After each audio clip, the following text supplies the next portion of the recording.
ಸತ್ಯ ಶುದ್ಧವಲ್ಲದುದು ಕಾಯಕವಲ್ಲ. ಮತ್ತು ಇನ್ನೊಂದು ಚಂದಾಗಿ ಹೇಳ್ತಾಳೆ, ಹೆಂಗರೆ ಮಾಡಿದ್ರಲ್ಲ ಅದು ಕಾಯಕ ಆಗೋದಿಲ್ಲ. ಏನೇ ಕೆಲಸ ಮಾಡಿ, ಈಗ ಅಧ್ಯಾಪಕ ಒಬ್ಬ ಶಿಕ್ಷಕ ಇರ್ತಾನೆ, ಅದು ಕಾಯಕ ಆಗಬೇಕಾದ್ರೆ ಸತ್ಯ ಇರಬೇಕು, ಶುದ್ಧ ಇರಬೇಕಷ್ಟೇ. ಪ್ರಾಮಾಣಿಕ, ಸತ್ಯ ಅಂದರೆ ಪ್ರಾಮಾಣಿಕವಾಗಿ ಮಾಡಬೇಕು, ಶುದ್ಧ ಅಂದರೆ ಸದ್ಭಾವದಿಂದ ಮಾಡಬೇಕು. ಮಕ್ಕಳಿಗೆ ಜ್ಞಾನ ಸಿಗಲಿ ಅಂತ ಭಾವ ಇತ್ತು ಅಂದರೆ ಅದು ಶುದ್ಧ. ಪಗಾರ ಕೊಡ್ತಾರಂತ ಮಾಡ್ದೇವಿ ಅಂದ್ರೆ ಅಶುದ್ಧ ಅಷ್ಟೇ. ಪಗಾರ ಬರ್ತದೆ, ಪ್ರಶ್ನೆ ಇಲ್ಲ. ಉದ್ದೇಶ ಕಲಿಸೋದಿರಬೇಕು, ಉದ್ದೇಶ ಮಕ್ಕಳನ್ನು ಜಾಣರನ್ನಾಗಿ ಮಾಡೋದಿರಬೇಕಲ್ಲ. ಈ ಉದ್ದೇಶಕ್ಕಾಗಿ ದುಡಿದೇವೆ ಅಂದರೆ ಶಿಕ್ಷಕ, ಇದು ಕಾಯಕ. ಶಿಕ್ಷಣ ಅನ್ನೋದೇ ಕಾಯಕ ಆಗ್ತದೆ. ಸತ್ಯ ಶುದ್ಧವಿಲ್ಲದುದು ಕಾಯಕವಲ್ಲ. ಯಾರು ನೋಡಲಿ ಬೇಕಾರ ಬಿಡಲಿ, ಪ್ರಾಮಾಣಿಕತೆ, ಸತ್ಯದ ಪ್ರಾಮಾಣಿಕವಾಗಿ ಕೆಲಸ ಮಾಡೋದು, ಸುಂದರವಾಗಿ ಕೆಲಸ ಮಾಡೋದು. ಹಣಕ್ಕಾಗಿ ಮಾಡೋದಲ್ಲ, ಹೆಚ್ಚಿನ ಪ್ರಾಪ್ತಿಗಾಗಿ ಮಾಡೋದಲ್ಲ. ಅದು ಹಣ ಬರ್ತದೆ, ಪ್ರಾಪ್ತಿ ಬರ್ತದೆ, ಆದರೆ ಸಂತೋಷಕ್ಕಾಗಿ ಮಾಡಬೇಕು. ಅದಕ್ಕೆ ಸತ್ಯ ಶುದ್ಧ ಕಾಯಕ ಅಂತ ಮಾಡಬೇಕಲ್ಲ. ಎಷ್ಟು ಆನಂದ ಆಗ್ತದೆ ಹೇಳಿ. ಮಕ್ಕಳಿಗೆ ಹೆಂಗೆ ಉಪದೇಶ ಮಾಡುವಾಗ, ಕಲಿಸುವಾಗ ಮನುಷ್ಯನಿಗೆ ಎಷ್ಟು ಆನಂದವಾಗಿರ್ತದೆ. ಎಂಥೆಂಥವ್ರು ಕಲಿಸಿದರು. ಬುದ್ಧ 80 ವರ್ಷ ಉಪದೇಶ ಮಾಡ್ತಾ ಇದ್ದ, ಕಲಿಸ್ತಾ ಇದ್ದ. 80 ವರ್ಷ ಕಲಿಸ್ತಾ ಇದ್ದ. ಬಹಳ ದೊಡ್ಡ ವ್ಯಕ್ತಿ. ಆದರೆ ಭಿಕ್ಷಾ ಬೇಡಿಕೊಂಡು ಊರೂರಿಗೆ ಹೋಗಿ ಸಾಮಾನ್ಯ ಜನರನ್ನ ಕಟ್ಟಿಕೊಂಡು ಅವ್ರಿಗೆಲ್ಲ ನೀವು ಹಿಂಗಿರಬೇಕಂತ ಉಪದೇಶ ಮಾಡ್ತಾ ಇದ್ದ ಶಿಕ್ಷಕ ಬುದ್ಧ. ಬಸವಣ್ಣ ಮಾಡಿದರು, ಅವರು ಹಾಗೆ. ಹೆಂಗೆ ಬುದ್ಧ ಭಗವಂತ ಹಾಗೆ ಬಸವಣ್ಣ ಅವರು ಹಾಗೆ ಮಾಡಿದರು. ಇದನ್ನು ಕೇಳಿ ಇದೊಂದಿಷ್ಟು ತಾವು ಕೇಳಬೇಕು ಅಂತ ಸುಂದರ ಮಾತುಗಳನ್ನಾಡಿಬಿಟ್ರು ಬಸವಣ್ಣನವರು. ಲಕ್ಷಾಂತರ ಜನ ಸಂತೋಷಪಟ್ಟರದ. ಕಲಿಸುವಾಗ ಎಷ್ಟು ಆನಂದದೆ, ಕೊಡುವಾಗ ಎಷ್ಟು ಆನಂದದೆ, ಅದು ಭಾವ ಇರಬೇಕದ. ನೀವ ನೋಡಿ, ಸುಮ್ಮನೆ ಒಂದಿಷ್ಟು ನಿಮ್ಮ ಹತ್ತಿರ ನೀವು ಒಕ್ಕಲಿಗರು, ನೀವು ನಾಳೆ ಜನವರಿಯೋ ಫೆಬ್ರವರಿಯೋ ಅವಾಗ ಒಂದಿಷ್ಟು ಸೀತೆನೇ ಬರ್ತಾವ, ಇಲ್ಲ ಸೀತೆನೇ ಬರ್ತಾವ. ಸುಮ್ಮನೆ ಒಂದು ಅಡಿ ಹಾಕಿರ್ತೀರಿ, ತಗ್ಗು ಮಾಡಿರ್ತೀರಿ, ಬೆಂಕಿ ಹಾಕಿರ್ತೀರಿ, ಸುಟ್ಟಿರ್ತೀರಿ, ಹಿಂಗೆ ಕಾಳು ಒರೆಸ್ತಾ ಇರ್ತೀರಿ. ಹಾದಿಯಿಂದ ಒಬ್ಬ ಯಾವರೇ ಬಂದ ಅಂದರೆ ಅವನ ಕರೆದು ನೀವೊಂದೆರಡು ಕಾಳು ತಗೋ ಅಂತೀರಲ್ಲ, ಅವಾಗ ದೇವರು ಸಂತೋಷ ಪಡ್ತಾನ ಅಂತ. ಭೂಮಿ ಸಂತೋಷ ಪಡ್ತದೆ. ಅದಕ್ಕೆ ಧರ್ಮ ಅಂತ ಕರೆದರು, ಅದೇ ಸತ್ಯ ಶುದ್ಧ ಕಾಯಕ ಅಂತ ಕರೆದರು. ಹಂಗೆ ಕೊಟ್ಟಾಗ ಎಷ್ಟು ಆನಂದ ಆಗ್ತದೆ ಹೇಳಿ. ಸುಮ್ಮನೆ 4 ಕಾಳ ಕೊಟ್ಟಾಗ ಎಷ್ಟು ಮಜಾ ಅನ್ನಿಸ್ತದೆ, ಎಷ್ಟು ಸಂತೋಷ ಆಗ್ತದೆ. ಆ ಮನುಷ್ಯನ ಯಾರೂ ಮರೆಯೋದಿಲ್ಲದ ಹಂಗೆ ಜೀವನ. ಸತ್ಯ ಶುದ್ಧ ಒಲ್ಲದುದು ಕಾಯಕವಲ್ಲ. ಪ್ರಾಮಾಣಿಕವಾಗಿ ಮಾಡೋದು, ಮನಸ್ಸು ಒಪ್ಪಿ ಮಾಡೋದು, ಮನಸ್ಸಾಕ್ಷಿಯಾಗಿ ಮಾಡೋದು, ದೇವಸಾಕ್ಷಿಯಾಗಿ ಮಾಡೋದು. ದೇವರು ನೋಡ್ತಾ ಇದ್ದಾನ ಅಂತ ನಮ್ಮ ಕರ್ತವ್ಯ ಕರ್ಮಗಳನ್ನು ನಾವು ಮಾಡ್ತಾ ಇದ್ದರೆ ಏನೇ ಮಾಡಲಿ ಅದು ಕಾಯಕವೇ. ಅವರಿಗೆ ದೇವರು ಸಮೀಪವೇ. ನೀವು ಕಸನೇ ಹೊಡೀರಿ, ಸುಮ್ಮನೆ ಕಸನೇ ಹೊಡೀರಿ. ಯಾರೇ ನೋಡ್ತಾರಂತಲ್ಲ, ಸಂತೋಷಕ್ಕಾಗಿ ದೇವರು ನೋಡ್ತಾನೆ ಅಂತ ಕಸ ಹೊಡೆದು ಬಿಟ್ಟರೆ ದೇವರ ಕೃಪೆ ಆಗ್ತದ. ಇಲ್ಲೊಂದಿಷ್ಟು ಮಾಡ್ಯಾರ ನೋಡಿರಲ್ಲ, ರಂಗೋಲಿ ಹಾಕ್ಯಾರ, ಇದೊಂದಿಷ್ಟು ದೊಡ್ಡ ಸ್ಟೇಜ ಹೊಡೆದಾರ, ಇಷ್ಟೆಲ್ಲ ಸ್ವಚ್ಛ ಮಾಡ್ಯಾರ. ಯಾರು ಮಾಡ್ಯಾರ ನಮಗೇನು ಗೊತ್ತು. ಅವರನ್ನು ನಾವು ಸತ್ಕಾರ ಮಾಡಿಲ್ಲ. ಮಾಡಿದ್ರೇನು ಸತ್ಕಾರ? ಭಾಳ ಜನ ಮಾಡ್ಯಾರ, ಕಸ ಹೊಡೆದಾರ, ಸ್ವಚ್ಛ ಮಾಡಿ ನಿಮ್ಮನ್ನು ಕುಂಡ್ರಿಸ್ಯಾರ. ಅವ್ರದ್ದು ಸತ್ಕಾರ ಆಗಿಲ್ಲ. ಆದರೆ ಅವರಿಗೆ ಸತ್ಕಾರ ಮಾಡಿಸಿಕೊಳ್ಳೋದು ಗೊತ್ತೂ ಇಲ್ಲದ.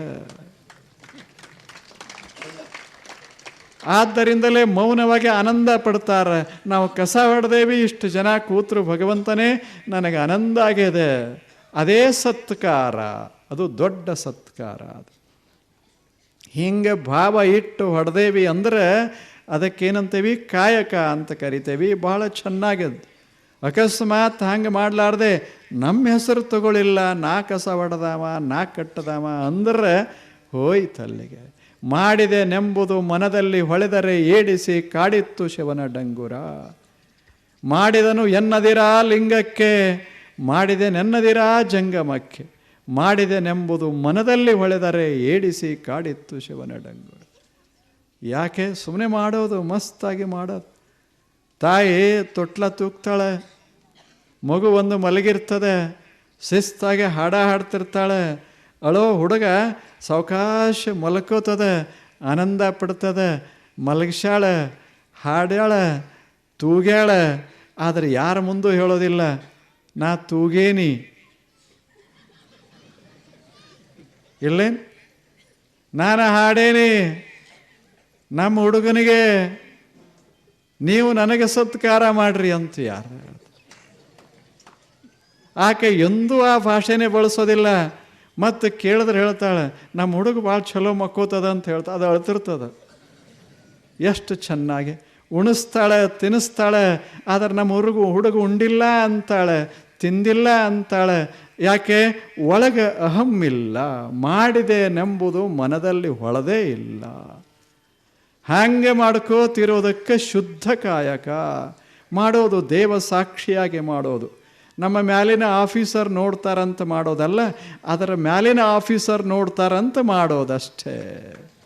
ಎಲ್ಲದರ ಮ್ಯಾಲೊಬ್ಬ ಆಫೀಸರ್, ದೇವ್ರು ನೋಡ್ತಾನಂತ ಚೆನ್ನಾಗಿ ಮಾಡಿಬಿಡೋದದ.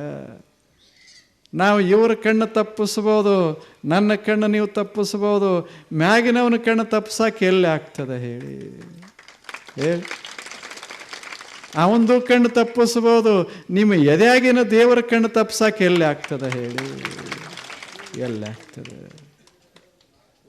ಹಂಗೆ ಅದಕ್ಕೆ ಸತ್ಯ ಶುದ್ಧ ಕಾಯಕ ಮಾಡೋದು, ಚೆನ್ನಾಗಿ ಪ್ರಾಮಾಣಿಕವಾಗಿ ದೇವಸಾಕ್ಷಿಯಾಗಿ ಅಂತರಾತ್ಮ ಸಾಕ್ಷಿಯಾಗಿ ಕೆಲಸ ಮಾಡೋದು.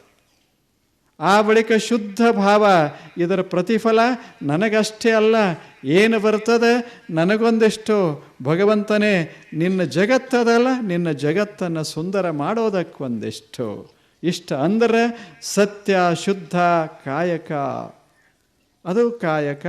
ಹಾಗಿತ್ತು ಅಂದರೆ ದೇವರ ಸಮೀಪ ಬರ್ತಾನ. ಆ ಬಳಿಕ ಮೂರನೇ ಮಾತು ಒಂದು ಹೇಳ್ತಾಳೆ, ಆಸೆ ಎಂಬುದು ಭವದ ಬೀಜ. ತಾಪ ಯಾಕಾಗ್ತದೆ ಮನುಷ್ಯಾಗ? ತಾಪ ಯಾಕಾಗ್ತದೆ? ಮನಸ್ಸು ಬಂಧತೆ ಯಾಕಾಗ್ತದೆ? ಆಕೆ ಹೇಳ್ತಾಳೆ ಆಶಾ. ಅದ ಕೆಟ್ಟ ಆಶಾ, ಚಲೋ ಆಶಾ ಅಲ್ಲ, ಕೆಟ್ಟ ಆಶಾ. ಚಲೋ ಆಶಾ ಅಂದರೆ ನಾನು ಕೂಡ್ತೇನೆ, ನೀವು ಕೂಡ್ರಿ, ಇದು ಚಲೋ ಆಶಾ. ನಾವೊಬ್ಬನೇ ಕೂಡೋದು, ಎಲ್ಲ ಕುರ್ಚಿ ತೆಗೆದೋಗಿರಿ, ಇದು ಕೆಟ್ಟ ಆಶಾ ಅಷ್ಟೆ. ಎಲ್ಲರೂ ಕೊಡೋದು, ಎಲ್ಲರೂ ಬರ್ರಿ, ನೀವು ಬರ್ರಿ, ನೀವು ಬರ್ರಿ, ಎಲ್ಲರೂ ಕೂಡ್ರಿ, ಆರಾಮಾಗಿರ್ರಿ ಅನ್ನೋದು, ಇದು ನಿರಾಶ ಇದೆ. ಆಸೆ ಎಂಬುದು ನನಗೆ ನನ್ನ ಹೊಲ ಅಷ್ಟೇ ಬೆಳಿಬೇಕು. ಭಗವಂತನೇ ನನ್ನ ಹೊಲದ ಮ್ಯಾಗ ಅಟ್ಟು ಮಳೆ ಬಿದ್ದರೆ ಸಾಕು, ಇನ್ನು ಯಾರ್ಯಾರ ಹೊಲದ ಮೇಲೂ ಬೀಳೋದು ಬೇಡ. ಹಿಂಗಂದ್ರೆ ಹೆಂಗೆ ಹೇಳಿ? ನಮ್ಮೂರಷ್ಟೇ ಬೆಳೆದ್ರೆ ಸಾಕು, ಪರೂರು ಏನ್ಯಾಕಾಗೋಲ್ವ ಯಾಕೆ? ಹಿಂಗಂದ್ರೆ ಹೆಂಗಾಗ್ತದೆ? ಅದು ಭಾಳ ಚಿಕ್ಕ ಮನಸ್ಸು, ಸಣ್ಣ ಮನಸ್ಸು, ಅದು ಆಶಾ. ಇದಕ್ಕೆ ಆಶಾ ಅಂತಾರೆ. ಆಶಾ ಈಗ ಮಾಡೋದಲ್ಲೇನು? ನಮ್ಮ ಮಾರುಕಟ್ಟೆಯೊಳಗೆ ಸಾಮಾನುಗಳು ಬರ್ತಾವ, ಇಲ್ಲ ಒಂದು ಹಣ್ಣು ಅಂತ ಬರ್ತದೆ, ಹಣ್ಣಿಗೆ ಇಂಜೆಕ್ಷನ್ ಮಾಡ್ತಾರೆ. ಈಗ ಮನುಷ್ಯಾಗಲ್ಲ, ಹಣ್ಣಿಗೆ ಇಂಜೆಕ್ಷನ್. ಏನು ಕೆಂಪು ಒಳಗೆ ಶುರುವ ಕೆಂಪು ಅದರದ್ದಲ್ಲ, ಅದು ಹೇಳ್ತದೆ ಇವರು ಮಾಡ್ಯಾರ, ನಾ ಹಂಗಿಲ್ಲ, ಇವರು ಮಾಡ್ಯಾರ ಅಷ್ಟೇ ಹಾಕ್ಯಾರ. ಇಲ್ಲೇ ನಿಮಗಿನ್ನ ಗೊತ್ತಿಲ್ಲ, ನಿಮಗಿನ್ನೂ ಗೊತ್ತಿಲ್ಲ. ಗಜ್ರಿಗೆ ಸಹಿತ ಬಣ್ಣ ಹಾಕ್ತಾರಂದ್ರೆ ಹೆಂಗಿರ್ಬೇಕು, ಹೆಂಗಿರ್ಬೇಕು ಅದು ಹೇಳಿ? ಎಷ್ಟು ಅದ್ಭುತ ಇರಬೇಕು ನಮ್ಮ ಜಗತ್ತಂದ್ರೆ. ಹಿಂಗಾಗಿದೆ. ಆದರೆ ಸತ್ಯ ಶುದ್ಧ. ಆಶಾ ಮಾಡಕ್ಕೆ ಹಚ್ಚೋದು ಇದನ್ನೆಲ್ಲ. ಆಶಾ ಒಂದಿಷ್ಟು ಕಡಿಮೆ ಆದರೆ ಶುದ್ಧ ವಸ್ತುಗಳು ಜಗತ್ತಿಗೆ ಸಿಗ್ತಾವ. ಭೂಮಿ ಏನು ಕೆಡಿಸಿ ಏನರೇ ಕೊಡ್ತದೇನು ಜಗತ್ತಿಗೆ? ಎಷ್ಟು ಚಲೋ ಅಕ್ಕಿ ಕಾಳ ಕೊಡ್ತದೆ, ಎಷ್ಟು ಚೆನ್ನಾಗಿ ಧಾನ್ಯ ಕೊಡ್ತದೆ, ಹೊಲಸು ಮಾಡಿ ಕೊಡ್ತದೇನು? ಒಂದರೇ ತೆನೆಯೊಳಗೆ ಮಣ್ಣ ಹಳ್ಳ ಕೂಡ್ಯಾವೇನು? ಇಲ್ಲ ಬಜಾರಕ್ಕೆ ಬಂದ ಬಳಕೆ ಎಲ್ಲಿದ್ದು ಬರ್ತಾವೋ ಕೂಡ್ಕೊಂಡೇ ಬಂದುಬಿಡ್ತಾವ. ಅದ ಹೇಳಿ ಹೆಂಗದ? ಎಷ್ಟು ಚಲೋ ಚಲೋ ವಸ್ತುಗಳವ. ಹಣ್ಣಿನ ರಸ ಏನು ಕೂಡಿಸ್ತಾರೆ ಗೊತ್ತಿಲ್ಲ, ಹೋಗಲಿ ಹಾಲು ಸಹಿತ ಪಾಪ ಆಕಳಂತದ, ನನ್ನ ಹಾಲದಾಗ ನಿಮ್ಮ ಯಾಕೆ ಕೂಡಿಸ್ತೀರಿ ಹೇಳಿ? ಹಾಲು ದಪ್ಪ ಆಗಬೇಕಂತ ತಿಳ್ಕೊಂಡು ಯೂರಿಯಾ ಕೂಡಿಸಿದ್ರು ಹೆಂಗಿರ್ಬೇಕು ಯಾಕೆ ಹೇಳಿದ್ರು? ಗೊತ್ತದಲ್ಲ ನಿಮಗೆ ಹೆಂಗದ? ಇದನ್ನೆಲ್ಲ ನಾವು ಹಿಂಗೆ ಮಾಡಿ ಹಿಂಗೆ ಜನರಿಗೆ ಕೊಡ್ತೇವಲ್ಲ, ಈ ಕೊಟ್ಟು ದೇವರಿಗೆ ಹೋಗಿ ದೀಪ ಹಚ್ಚಿದ್ರೆ ದೇವರಂತಾನ ಮುಗಿದೋದು ಎಲ್ಲ ಮುಗಿದು ಹೋಗ್ಯದ. ಇನ್ಯಾವ ದೀಪ, ಇನ್ಯಾವ ಬೆಳಕ?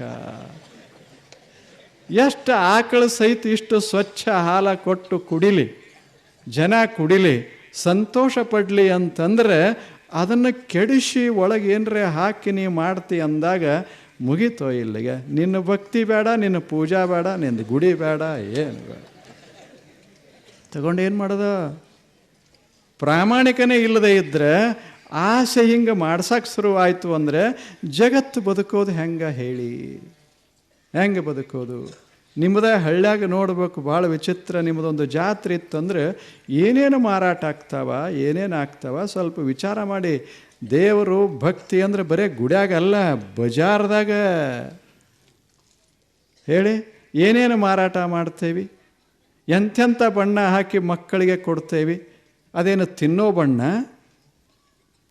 ಇದಕ್ಕೆ ಹಚ್ಚೋ ಬಣ್ಣ, ಗ್ವಾಡಿಗೆ ಹಚ್ಚೋ ಬಣ್ಣ ತಂದು ಅದಕ್ಕೆ ಹಾಕಿ ಅದನ್ನು ಸುಂದರ ಮಾಡಿ, ಯಾವ ಪಾಪಡ್ ಸುಂದರ ಮಾಡಿ ಏನು ತಿನ್ಬೇಕು ಅನ್ನಿಸ್ತದ ಹಂಗೆ ಮಾಡಿಬಿಡ್ತೇವೆ. ಪಾಪ ಮಕ್ಕಳು ತಿಂತಾವಷ್ಟೇ.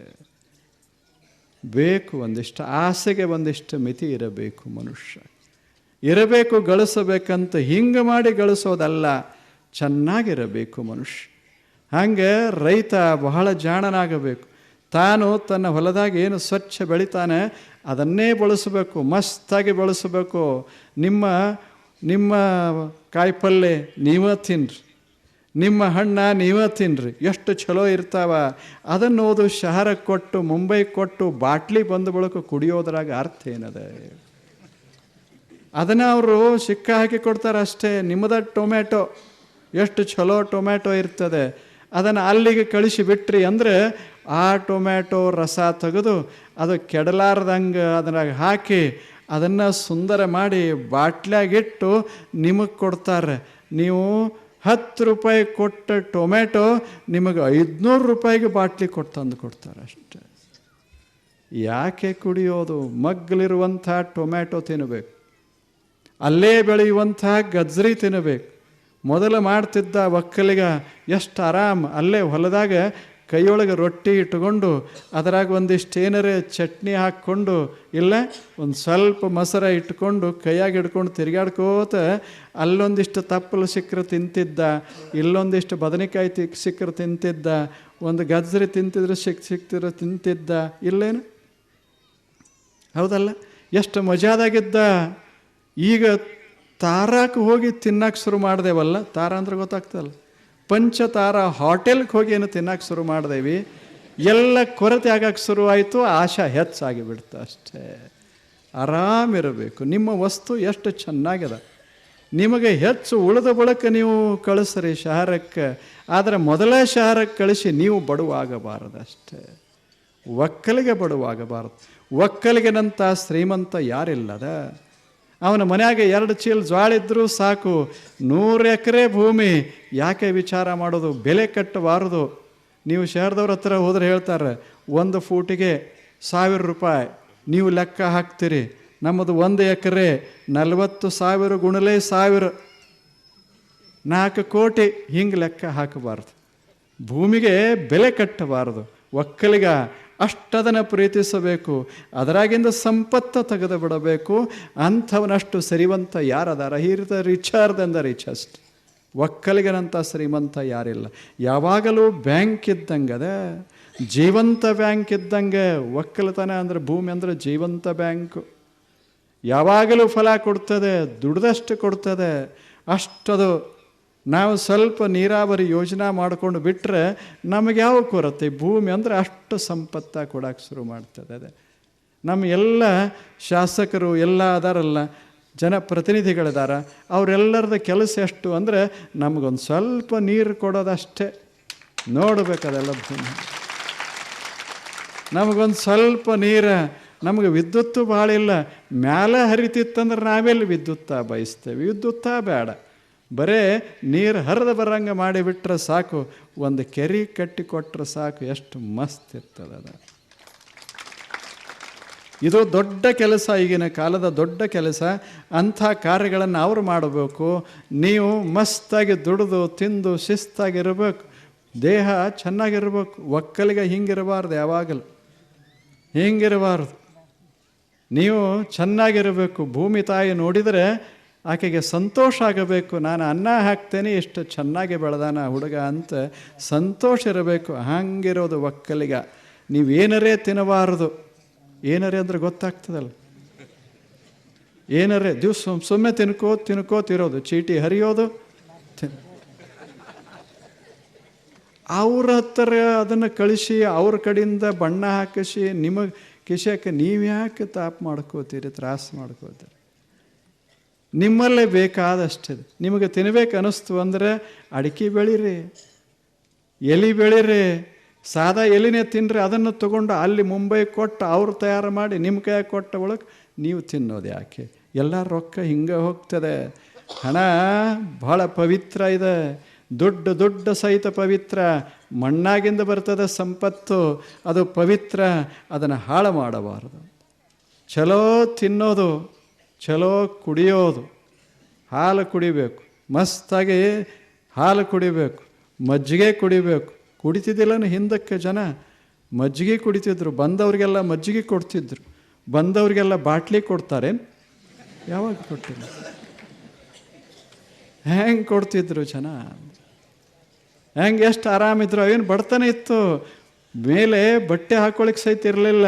ಆದರೆ ಶಿಸ್ತಾಗಿದ್ದರು ಜನ, ಮಸ್ತಾಗಿದ್ದರು ಜನ. ಹಂಗಿರಬೇಕು ಮನುಷ್ಯ.